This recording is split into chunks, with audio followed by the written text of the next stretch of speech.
Hola, bienvenidos a un nuevo programa de entrevista. Hoy hablamos de lo que no se toca y no se ve, pero es crucial en nuestras vidas. Es las emociones. Y hablamos en concreto de la autoestima. Cuánto nos queremos a nosotros mismos, cuánto nos respetamos.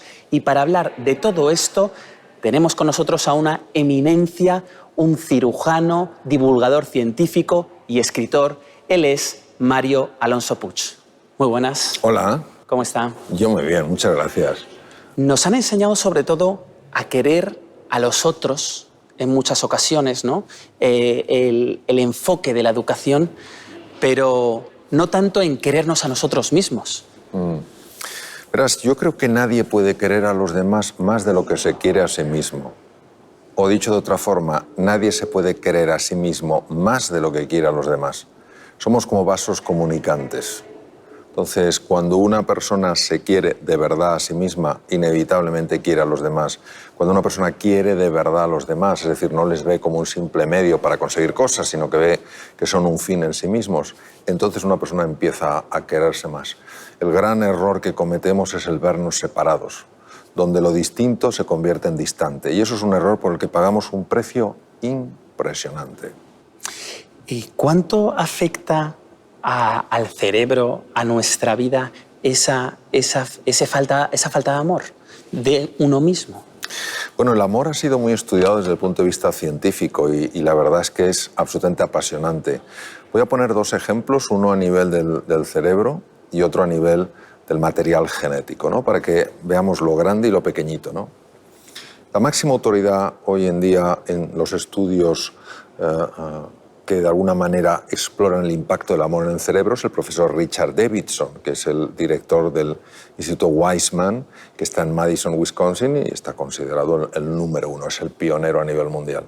Él ha mostrado claramente que cuando se trabaja el amor, es decir, cuando una persona entra en un estado contemplativo, un estado de quietud, y empieza a imaginarse transmitiendo amor a otras personas, no necesariamente a las más queridas, sino a otras personas, se ha podido observar cómo la amígdala, que es un núcleo situado en el lóbulo temporal del cerebro y donde está el núcleo central del miedo, empieza a reducir su tamaño.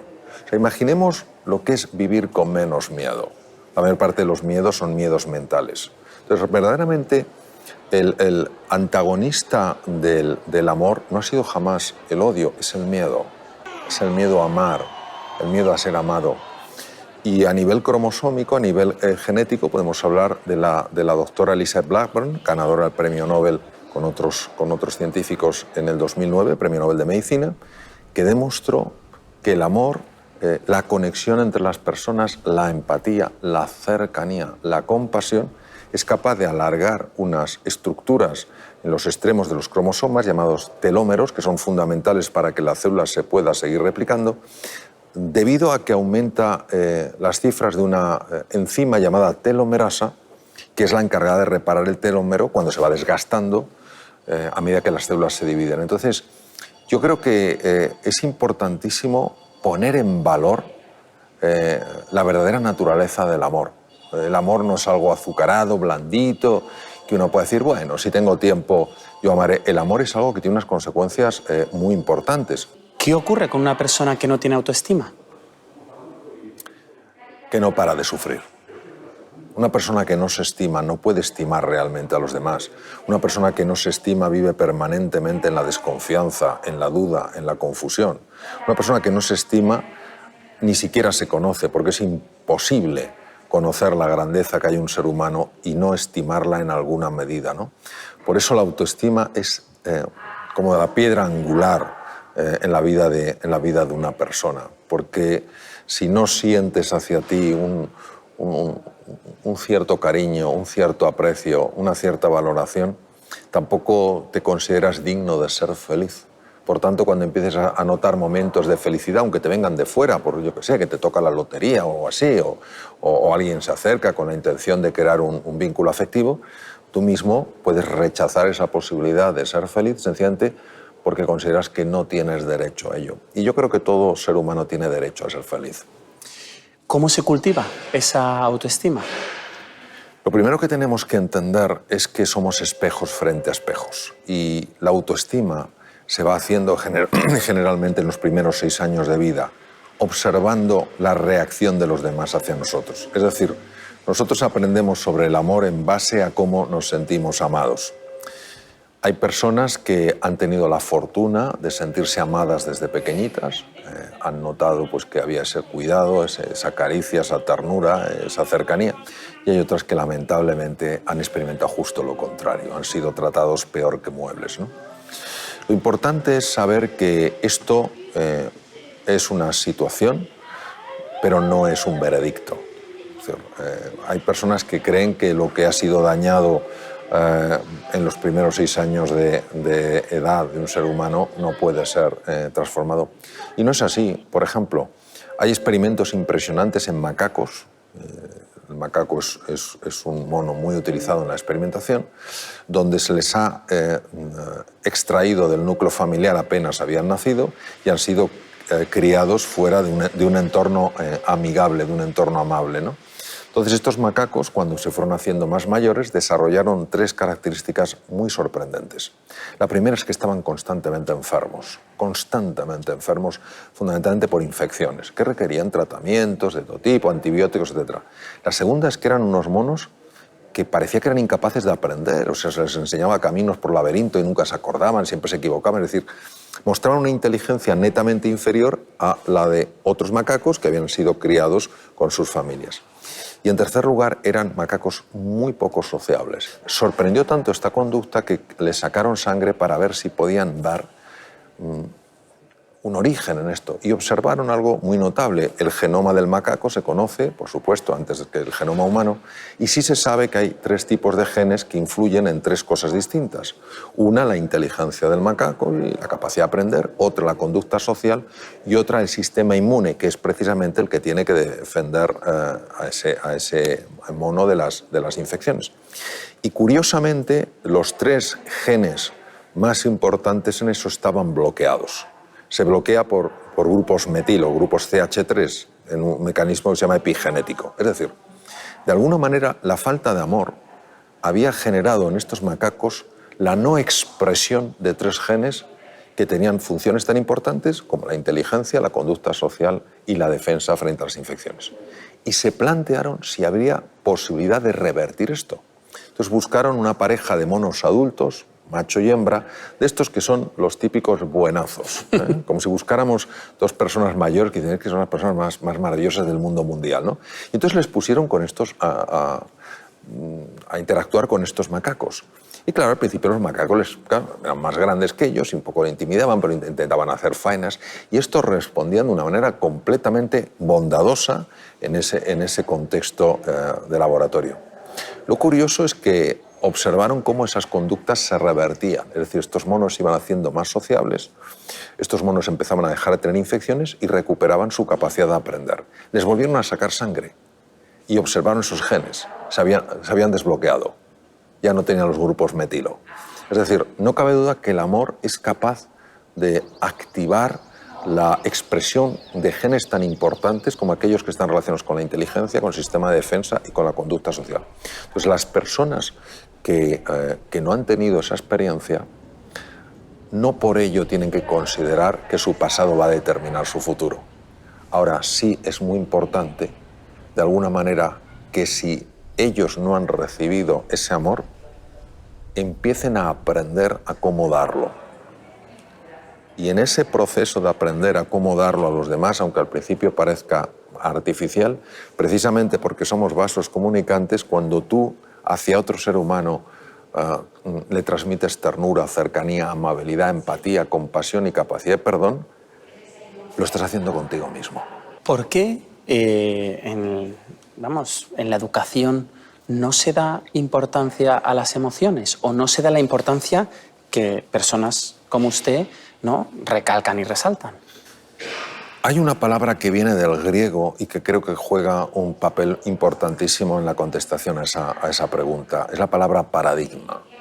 Paradigma viene del griego y quiere decir forma de ver. Es decir, si yo estoy viendo una realidad, ya me pueden contar que existe otra realidad que yo no la voy a ver. Entonces, ha habido ciertos pensadores que han tenido tanto impacto en la cultura que su idea se ha convertido en una forma de percibir la realidad. Y uno de ellos ha sido el famoso Descartes, filósofo francés del siglo XVII, padre de la filosofía racionalista. Para Descartes había dos mundos. Un mundo era el mundo mental, el mundo anímico, la parte anímica, la parte del pensamiento, que para él era una parte, lógicamente, que al no poderse medir, le llamó la materia cognitiva, res cogitans. Y había otra parte, pues, que era el cuerpo, los objetos que sí se pueden medir, que se pueden pesar, y lo llamó la res extensa. ¿Qué pasaba? Que según Descartes, res cogitans, el pensamiento, el estado anímico, y res extensa, el cuerpo, no tenían ninguna conexión. Pero lo que no cabía duda es que esto no podía ser así, porque todo el mundo era consciente, incluso en el siglo XVII, que los pensamientos de alguna manera podían alterar el cuerpo. Una persona se podía poner más nerviosa pensando que iba a tener un problema, o se podía poner más triste pensando que algo malo iba a ocurrir. Y entonces él los tuvo que unir en un lugar, que es la glándula epífisis, en la región posterior del encéfalo. Bien, ¿qué es lo que ha pasado? Que hemos heredado ese pensamiento cartesiano. Y entonces, dado que Cartesio valoraba mucho más el cogito, o sea, lo que es el pensamiento, que el cuerpo, porque el pensamiento era como más elevado, todo lo que es el mundo emocional, que se refleja en el cuerpo, todo el mundo afectivo pasó a un segundo lugar. De tal manera que en el mundo educativo, incluso en la propia carrera de medicina, no se habla del impacto de las emociones, no se habla del impacto del pensamiento en la salud, se habla de enfermedades físicas y parece que solo son los psicólogos los que tienen que saber de temas mentales, pero los psicólogos supuestamente tampoco tienen que saber de temas corporales. Y este es el gran error, porque mente y cuerpo son dos realidades que se pueden distinguir, pero no se pueden separar. Yo puedo distinguir la palma de mi mano del dorso, pero no las puedo separar. No hay una mano que no tenga palma y una que no tenga dorso. Entonces, eso es lo que ocurre, que todavía estamos atrapados en un paradigma en el cual lo único fundamental es el pensamiento, cuando la vida nos demuestra que el ser humano elige con el corazón. Porque ¿cuál es el impacto que tienen las emociones en las personas, desde su punto de vista? Bueno, más que desde mi punto de vista, desde lo que ha mostrado la investigación. Pues vamos a ver, las emociones son causantes, o es uno de los factores causantes del 80% de las enfermedades. Los cuadros de ansiedad están debajo de casi todas las dolencias. Enfermedades degenerativas del cerebro, enfermedad inflamatoria intestinal, subidas del colesterol, hipertensión arterial, incluso muerte neuronal. Es decir, las emociones juegan un papel tremendo porque las emociones son procesos químicos donde hay movilización de hormonas, movilización de neurotransmisores, y a veces eso que se moviliza es bueno para la salud, pero otras veces eso que se moviliza es muy negativo para la salud. Por ejemplo, cuando una persona está constantemente estresada, constantemente un estrés crónico, lo que se llama distrés, hay una liberación de cortisol por las glándulas suprarrenales, pero el que da la orden es el hipotálamo, que es un núcleo cerebral. ¿Qué pasa? Que esos niveles de cortisol tan elevados, que no siguen los ritmos del sol circadianos alrededor del día propios del cortisol, sino que están constantemente elevados, ese cortisol ataca los huesos, ataca los músculos, sobrecarga el sistema cardiovascular, se combina con un neurotransmisor excitador que en el cerebro se llama el glutamato, los dos conectan, activan el gen de la apoptosis, el gen de la muerte celular, y empiezan a morir neuronas. Claro, es que es impresionante, ¿cómo es posible que no seamos conscientes de que estar constantemente envueltos en emociones disfuncionales como la ira, la desesperanza, el resentimiento, etcétera, actuando a nivel bioquímico, tienen impacto incluso a nivel cerebral, generando daño cerebral y, por supuesto, mecanismos epigenéticos alterando la longevidad, afectando el funcionamiento del sistema inmune? Habla usted de que 0 a 6 son años fundamentales y yo creo que estamos en una tendencia complicada en ese tiempo de educación con los más jóvenes, con los más pequeños, que por un lado hay una gran sobreprotección, que no te pase nada, ¿no? Hay un gran exceso de amor, de cariño en cierta medida, ¿no? Y por otro lado está lo más rígido, lo más estricto, ¿no? Y esa falta de cariño y atención, ¿no? qué difícil es encontrar, ¿no?, la balanza, ¿no? ¿Y qué consecuencias tiene el no encontrarla? Hay dos elementos que son fundamentales en el desarrollo normal de un ser humano. El primero es el sentirse amado, pero no sentirse amado por cómo es, sino por quién es. Es decir, no es te quiero si eres bueno, no te quiero si no eres bueno. Te quiero si haces las tareas, no te quiero si no haces la tarea. No, eso es un trueque. Eso es un trueque. Yo te doy amor a cambio de que tú me des algo. El único amor que tiene una fuerza descomunal es el amor gratuito, el amor sin condiciones. Yo te amo de esa manera. Esto es muy importante porque los padres, lógicamente, que darían la mayor parte de ellos la vida por sus hijos, a veces en el día a día el amor lo convierten en un trueque. Y un poco de, ya no eres bueno. ¿No? El niño sigue siendo igual de bueno. Puede que no haya hecho algo bueno, pero él es bueno. ¿Vale? Entonces, esto es un tema muy importante. Pero donde creo que la mayor parte de los padres fallamos es en que los niños no solo necesitan sentirse amados, necesitan autonomía. Y la autonomía no la van a ganar si estamos constantemente metiéndoles miedo cuando hacen cosas por explorar el mundo. Una cosa es que se acerquen a un enchufe, o se acerquen a una chimenea, o se acerquen a un precipicio, que obviamente no lo vamos a permitir, y otra cosa que el niño explore, se dé sus golpecitos, aprenda. ¿Qué ocurre? Que muchas veces, por el miedo que tenemos los padres a que le pase algo a los hijos, les estamos reduciendo esa sensación de autonomía. Entonces, ¿qué ocurre? Que cuando se han hecho más mayores son incapaces de tomar decisiones, por sí mismos necesitan a alguien teóricamente con más experiencia que les guíe, resiste mucho peor la frustración, ante los fracasos se desmoronan porque no han ganado esa autonomía. Entonces, al final, los padres, ¿qué tenemos que hacer? Pues ayudar a que desarrollen raíces para crecer y alas para volar. ¿Fácil? No. Pero claro, cuando uno ve los errores que se cometen en el sistema educativo, pues a veces las mejores intenciones no van acompañadas de los mejores resultados. Hablaba usted precisamente de la frustración, ¿no? Quizá esa sobreprotección genera el mal manejo de la frustración y estamos llenos de fracasos constantemente. No sé cuál es el camino, ¿no?, para entender mejor la frustración, abrazarla mejor y quizá también entender lo que significa el éxito. Vamos a ver, las personas no hacen lo que les decimos, las personas hacen lo que ven. Entonces, el niño no aprende de lo que le dice el padre, la madre, los padres. El niño aprende de lo que ve. El niño, cuando es pequeñito, de manera natural, explora. Por eso aprende tan rápido. Es un explorador, es un pionero. No hay más que ver a los niños, cómo empiezan a combinarlo, empiezan a buscar. Es decir, son verdaderamente unos aventureros, son unos pequeños Livingstones. ¿Qué ocurre? Que los padres ya no lo son. Los padres olvidaron ese espíritu aventurero, dejaron de ser exploradores y se convirtieron en jueces. Por eso los adultos en gran medida hemos perdido la capacidad de asombro y de sorpresa, porque todo lo queremos catalogado, todo lo queremos articulado, todo lo queremos definido y conceptualizado. ¿Qué ocurre? Que cuando el niño empieza a explorar, se encuentra con esa figura paterna, materna, que de alguna manera, en un lenguaje no verbal, dicen: la curiosidad mató al gato.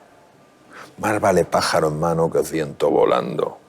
Más vale malo conocido que bueno por conocer. Entonces el niño va viendo que los padres no exploran, que los padres no favorecen, por más que le puedan querer, la exploración. Entonces, ¿qué ocurre? Que toda exploración, pues es como cuando aprendemos a montar en bicicleta.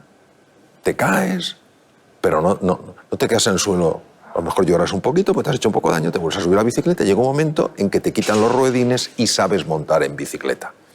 Prueba a enseñar a montar en bicicleta a un adulto que no ha montado de pequeño. Qué poquitos son capaces de lograrlo. ¿Por qué? Porque como no tienen esa mentalidad exploradora, cuando se caen, porque claro, no montan en bicicleta, no actúan como un explorador. ¿Qué aprendo de esto? ¿Qué puedo sacar de esto? No, actúan como un juez. Soy un incompetente, soy de base mayor, esto nunca lo aprenderé. Y esa es la gran tragedia. Siempre hablamos de la inteligencia, ¿no?, matemática o de la inteligencia en el lenguaje, pero esa capacidad de relacionarse, de mirarse hacia adentro y hacia afuera, quizá todavía está muy minusvalorada o todavía no somos capaces de verlo. Hace 30 años un profesor que yo tuve en Cambridge, Massachusetts, el profesor Howard Gardner, emprendió un proyecto, le llamó Proyecto Cero. ¿Por qué llamó Cero? Porque partía de cero. Y en este Proyecto Cero, él, que es catedrático de la Universidad de Harvard, catedrático de Psicología, él intuía que la forma de medir la inteligencia no era adecuada, porque había observado que había personas que tenían un buenísimo cociente intelectual, que algunos llaman coeficiente, pero lo correcto es cociente intelectual, y que, sin embargo, no funcionaban bien en la vida. Entonces él emprendió un estudio, que le llevó más de 30 años, para intentar ver qué era la inteligencia. Y entonces se encontró con algo maravilloso, que no es qué era la inteligencia, sino qué son las inteligencias. Él es el creador de la teoría de las inteligencias múltiples, por lo cual ganó el premio Príncipe de Asturias, reconoció en el mundo entero. Bien. Dos de esas inteligencias, de las 9 que él identificó, primero 7 y luego 9, 2 de ellas eran absolutamente claves para que una persona tuviera éxito en la vida. La primera es esa, la inteligencia intrapersonal, la capacidad de conocerse, comprenderse y autogestionarse. Y la segunda es la inteligencia interpersonal, la capacidad de entender realmente lo que está pasando entre con otra persona, ¿no? ¿Para qué? Para poder conectar a nivel afectivo. Peter Salovey, actualmente el rector en la Universidad de Yale, fue la primera persona que acuñó el término inteligencia emocional. Daniel Goleman, que cita, por supuesto, a Peter Salovey, cita, por supuesto, a Howard Gardner, de alguna manera conecta esas dos inteligencias, la intrapersonal y la interpersonal, como las grandes, las que realmente representan esa inteligencia emocional. Entonces, ¿qué ocurre? Que al final nos damos cuenta que aproximadamente, esto es muy difícil de definir, pero el 20% del éxito te lo puede definir el test de cociente intelectual, pero el 80% tiene que ver con otros temas que no mide el cociente intelectual. Usted lleva décadas estudiando todo esto. ¿Qué es lo que más le ha sorprendido a usted de las emociones?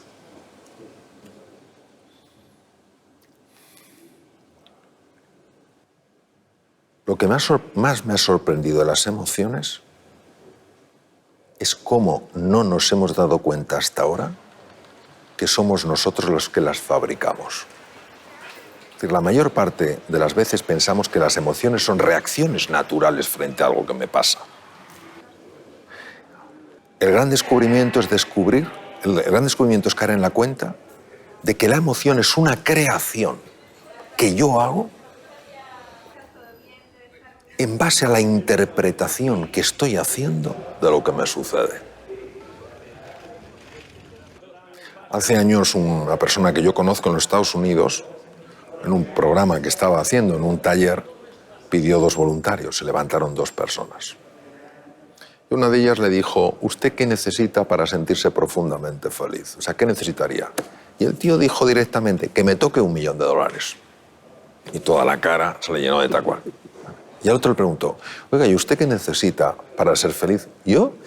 Yo cada día que me levanto y veo que estoy vivo es un día que lo celebro. Esa es la diferencia. Es cómo lo estás interpretando. Entonces, claro, el primero diría, es imposible que yo sea feliz porque no tengo $1 millón. Y realmente se creería que es por eso. Es decir, que por no tener $1.000.000 que se puede contar, se puede ver, se puede tocar, él no puede ser feliz. Y aquí tenemos a alguien que no habla ni siquiera del dinero. Dice que el solo hecho de estar vivo para él es una celebración. Porque esto es muy importante. Porque cuando uno es consciente de que es el artífice de sus propias decisiones, de sus propias emociones, puede empezar a tomar responsabilidad a la hora de gestionarlas. Mientras crea que vienen de fuera y son simples reacciones, se sentirá como una víctima y solo esperará que las cosas fuera estén bien, con lo cual estará siempre dependiendo del entorno. Cuando una persona toma conciencia profunda de que las emociones son creaciones, dice, ¿cómo quiero yo interpretar esto que está sucediendo? ¿Dónde quiero poner el foco de mi atención? Entonces empieza a cambiar radicalmente la emoción que esa persona experimenta. Pues muchísimas gracias, doctor, por su tiempo. Nada, encantadísimo, gracias a vosotros. Pues con este viaje sobre las emociones terminamos este programa. Espero que les haya gustado.